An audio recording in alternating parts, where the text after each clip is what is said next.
A woman covered in blood, her hands shaking, her friend standing beside her. But here's the twist nobody saw coming. The monster she just killed?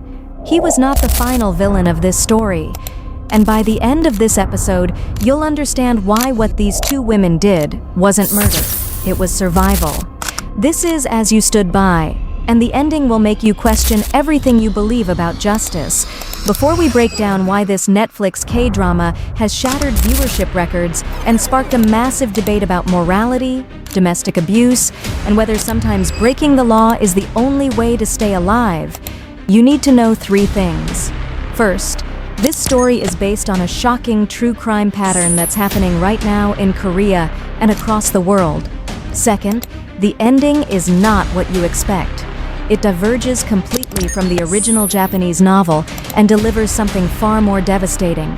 Third, this drama got a score of 8.2 on My Drama List, ranked number 1 in Korea and number 3 globally on Netflix. But critics are pointing out a fatal narrative flaw that nobody's talking about. Here's the biggest revelation. The drama doesn't end with the murder. The real story begins after. And what happens next is so twisted that even viewers who predicted everything still got blindsided. Stay with us to discover what it is and why it might actually be intentional. As You Stood By premiered on Netflix on November 7th, 2025, and immediately became the talk of the internet. But unlike typical K-dramas about romance or revenge, this one starts with a question that makes you deeply uncomfortable. What if the only way to save someone you love is to kill? Let's talk about Jo Yoon-soo first. Jeon So-ni plays her, and this is where the story gets real dark. Yoon-soo works at a luxury department store in Seoul. Her life looks normal, perfect, beautiful store, nice clothes, professional reputation. But here's what nobody sees. She carries a trauma that started in childhood and has never healed. At her mother's birthday party, Episode 1, a scene that completely broke the internet, Yoon-soo watches her father hit her mother. Not a slap, not a push, a violent beating in front of everyone. Family members watching, guests witnessing. Nobody stops him. Nobody calls the police. Nobody even questions it. This moment defines everything Yoon-soo will do next. Because she learned early that silence is safer than survival. That pretending is easier than fighting. And you know what's the most horrifying part? She carries this lesson into adulthood. She becomes a woman who watches people suffer and says nothing until she can't watch anymore. The first twist. By episode 2, we discover that Yoon-soo's father didn't just disappear from her life. He abandoned the family completely. Her mother was left alone with 3 children to raise. This isn't just backstory. It explains why Yoon-soo has an almost obsessive need to save Hui-soo. She couldn't save her mother. She won't fail her best friend. Pause for a second. If you witnessed this, what would you do? Comment below. I want to know. Now meet Jo Hui-soo. Lee Yoo-mi delivers a career-defining performance here. Hui-soo was supposed to be a children's book writer, a creator, an artist, a dreamer. She had talent. She had dreams. She had a future. Instead, she's trapped in a marriage with No Jin-pyo, played by Jang Sung-jo in a dual role we'll get to in a second.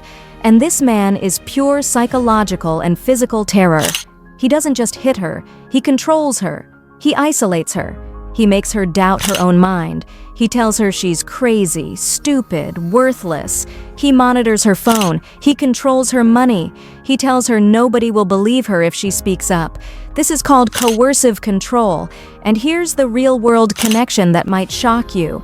According to domestic abuse organizations, coercive control is actually more damaging long-term than physical violence because it breaks a person's sense of reality. It makes them believe they deserve the abuse. It makes them believe they can't escape. The UK's Office of National Statistics found that 62% of women who left domestic abuse situations cited emotional abuse as the primary reason, not physical violence. Hui-soo is living this nightmare, and Yoon-soo recognizes it immediately because she watched her mother live it. When these two women meet again after years apart, there's no joy. There's only recognition of shared pain. Yoon-soo sees the bruises hidden under long sleeves. She hears the excuses in Hoisoo's voice. She recognizes the way Hoisoo flinches at sudden sounds, and something inside Eun-soo awakens, a protective instinct mixed with her own unhealed trauma. The second twist: Hoisoo has a son. Nobody expected this. She has a child with Jin Pyo, and the child witnesses the abuse. The drama reveals that Jin Pyo doesn't just abuse Hoisoo physically, he neglects their son emotionally. He tells the child that his mother is worthless. He's literally raising their son to believe that hurting women is normal. This changes everything for Yoon-soo. This isn't just about saving Hoisoo anymore. It's about saving an innocent child from becoming a perpetrator himself. Here's where the script gets clever, and also where a major plot hole emerges that we need to talk about. Jang Sung-jo plays two characters in this drama. 1. No Jin Pyo, the abusive husband. 2. Jang Kang, an illegal immigrant worker who becomes involved in the story in ways that completely change the narrative. But the bigger twist? The connection between these two characters and their role in Yoon-soo and Hoisoo's plan isn't what you initially think it is. According to director Lee Jong-lim, this dual role was meant to explore themes of who killed whom, but audience reactions have been deeply divided. Some viewers say this is brilliant storytelling. By casting the same actor in both roles, the director is deconstructing the moral gray zone. He's asking us, who is really responsible? Who are the real victims? Who are the real villains? It's a bold artistic choice, but here's the other side. Many critics say it confuses the narrative. It feels like the script lets the abuser off too easy by literally casting him as a different person. Jang Kang's introduction feels rushed. His motivations are unclear. It raises uncomfortable questions about whether the drama is actually sympathetic to abusers. The third twist: Jang Kang isn't just a random character. He's someone from Eun-soo's past, someone she helped when she was younger, someone who saw her kindness, and now, when she needs help, he appears. But here's the kicker: Jang Kang is also connected to Jin Pyo in unexpected ways. The drama hints that Jang Kang has his own vendetta against Jin Pyo, which means Yoon-soo and Hoisoo aren't the only people who want him dead. This is the moment when you realize, maybe Yoon-soo's plan isn't her plan at all. Maybe she's being manipulated into doing someone else's dirty work. This is the first major plot hole critics are pointing out. If you watch carefully, Jang Kang's introduction happens suddenly in episode 3. He appears with minimal backstory. His connections to the main characters feel forced, and his ultimate role in the climax raises questions. Was this brilliant storytelling or sloppy writing that needed to be fixed in post-production? What do you think about the dual role? Smart writing or confusing choice? Comment your theory. Let's get to the moment that defines this entire drama. A moment so intense that director Lee Jong-lim had to have psychologists on set during filming. In episode 3, No Jin Pyo nearly kills Hoisoo. This isn't a fight. This isn't an argument. This is an attempted murder disguised as domestic abuse. Hoisoo is on the floor. She can't breathe. She's gasping for air. She's literally dying in front of us. Her vision is going black. She thinks this is it. This is how she dies. And that's when Yoon-soo crosses a line she can never uncross. She makes a decision that will echo through the rest of the drama. She decides, this man needs to die. Not out of revenge, not out of anger, out of pure, raw survival instinct. She looks at Hoisoo and says, you don't have to endure this anymore. And right there, in that moment, these two women commit to the unthinkable. They decide to murder an abuser. They plan it methodically. They study his routine. They gather tools. They create an alibi. They execute the plan, and they succeed. But here's the problem they didn't anticipate. The real thriller was just beginning, because murder isn't the end of their story. It's the beginning. Before we reveal what happens next, do you think their plan will succeed, or will everything fall apart? Drop your prediction in the comments. What is the climax, and where does it happen? The climax of As You Stood By is not the murder itself. This is where most viewers get confused. The drama builds to the murder and you think that's the peak, but it's actually just the midpoint. The real climax happens in episode 6 when everything collapses simultaneously. The detective, Jin Young, the abuser's sister, finally finds solid evidence. She knows it was them, but instead of immediately arresting them, she confronts Yoon-soo privately. This scene is the emotional climax. Jin Young is torn between her duty as a detective and her realization that her brother was a monster. She has to choose. Does she arrest her brother's killers and put 2 traumatized women in prison? Or does she let them go and betray her badge? But wait, there's another climax happening at the same time. Jang Kang, the illegal immigrant, suddenly vanishes, and the drama reveals that he was never just a helper. He was actually surveilling them the entire time. He has evidence of their crime too, but his reasons for wanting them caught are shocking. The ultimate climax.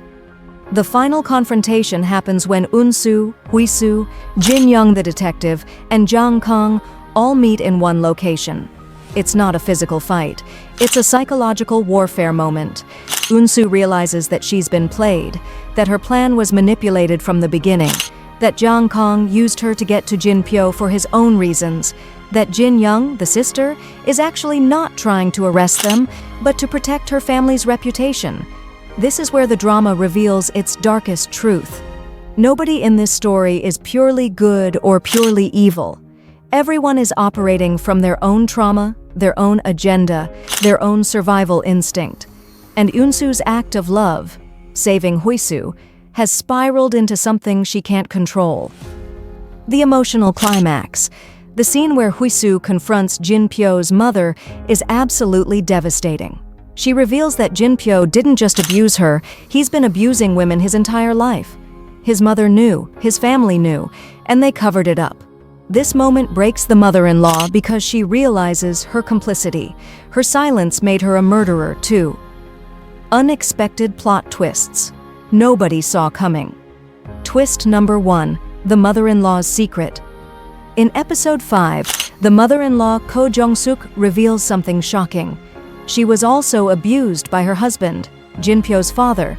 She's a women's rights advocate because she survived domestic violence, but she failed to protect her own son from becoming an abuser. She raised him wrong. She gave him everything to compensate for the violence he witnessed, and now her own trauma has created a monster. This realization destroys her. She breaks down on screen in a way that's haunting because you see her realize her activism was performative. She was fighting for other women while abandoning her own son's victims. Twist number 2. The original plan was different. Episode 4 reveals that Yoon-soo and Hui-soo's original plan was to leave the country. They were going to run away together. They weren't going to kill Jin Pyo, but something changed their mind. A conversation with Hui-soo's son changed everything. The child asked his mother, "When will Dad stop hurting you?" In that moment, Hui-soo realized her son will grow up thinking abuse is normal. And that's when she decided murder was the only option. Twist number 3. The illegal immigrant angle. Jang Kang's past with Jin Pyo is revealed to be deeply personal. Years ago, Jin Pyo's father abused a worker on their property, a girl that Jang Kang was in love with. The girl took her own life. Jang Kang has been hunting Jin Pyo ever since, waiting for the perfect moment to expose his family's crimes. When he sees Yoon-soo and Hui-soo planning the murder, he doesn't stop them. He helps them, because he wants Jin Pyo dead too. But his ultimate goal is to destroy the entire Jin Pyo family empire, not just the man. Twist number 4. The police investigation takes an unexpected turn. Detective Jin Young doesn't just investigate the murder. She investigates her family's entire history. She discovers financial records showing that her father paid off victims of sexual assault. She discovers that Jin Pyo didn't just abuse Hui-soo. He has a string of ex-girlfriends who all suffered similar trauma. She realizes her family has been harboring a predator for decades. This investigation destroys her from inside. She becomes an alcoholic during the series. She loses custody of her own child because she's so focused on proving her brother guilty. Twist number 5. Huisu's hidden strength.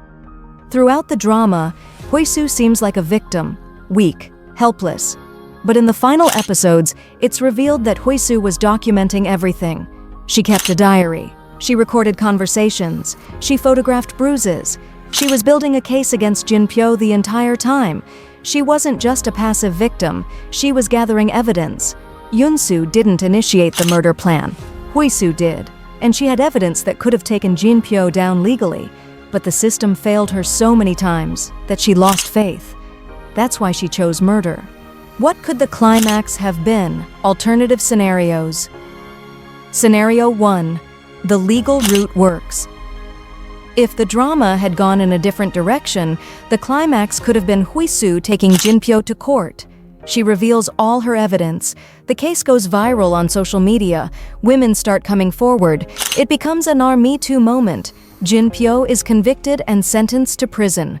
This would have been satisfying but less powerful than what actually happened.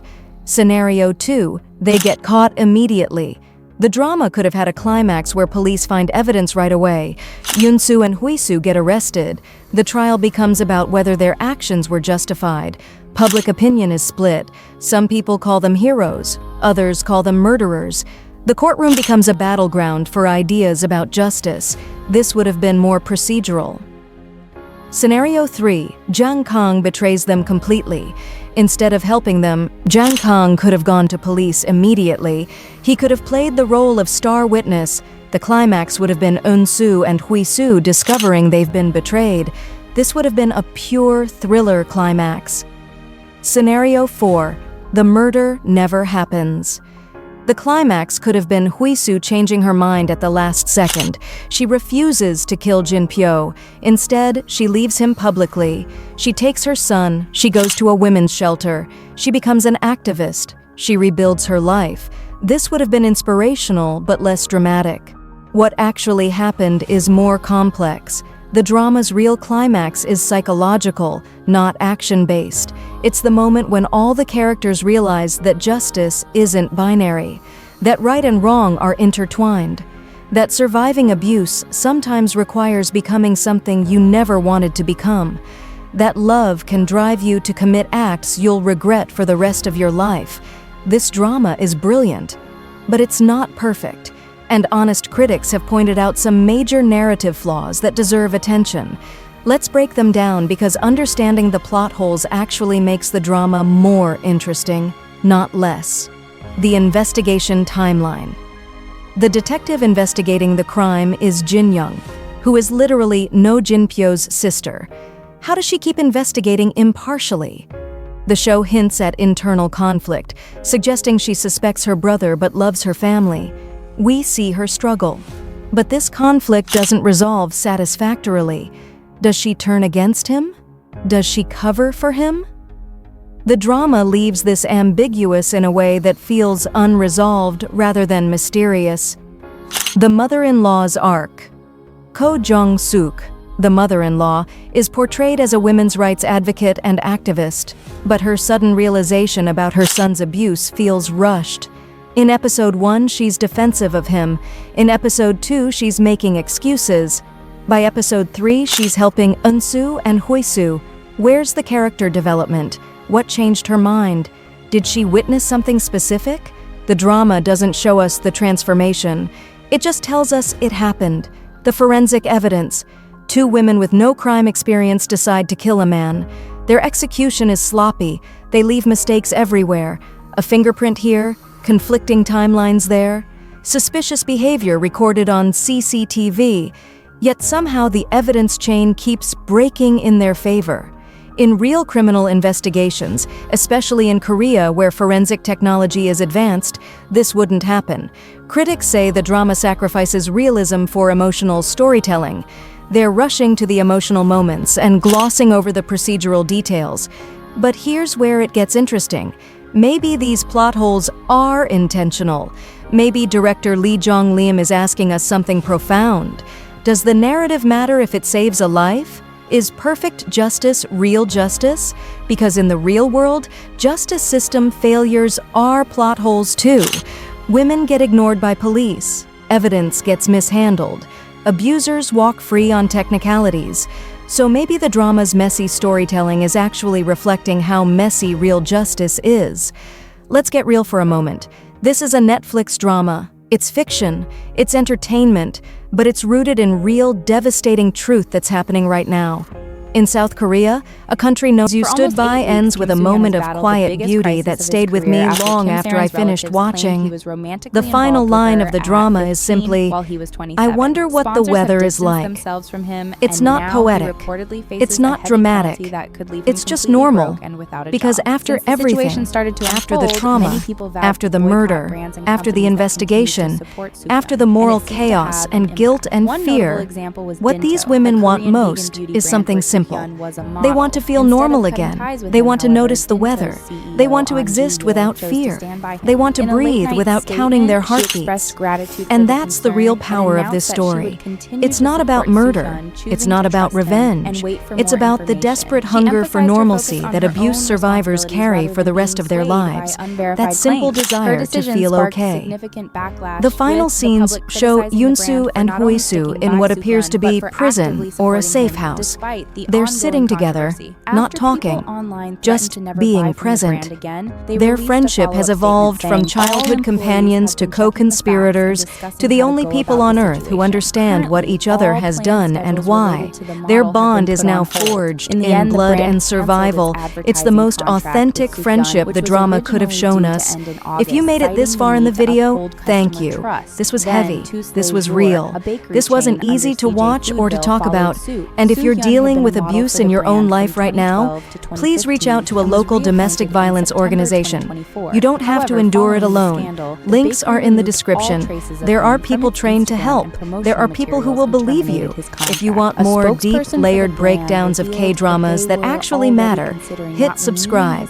Ring the bell so you don't miss when we break down the next drama that's going to change how you think about society, in a way that feels unresolved, and what it means rather than mysterious. Because stories like this don't just entertain. They save lives by making survivors feel as a women's rights advocate and activist. But her sudden realization about her son's abuse feels rushed. In episode 1, she's defensive of him.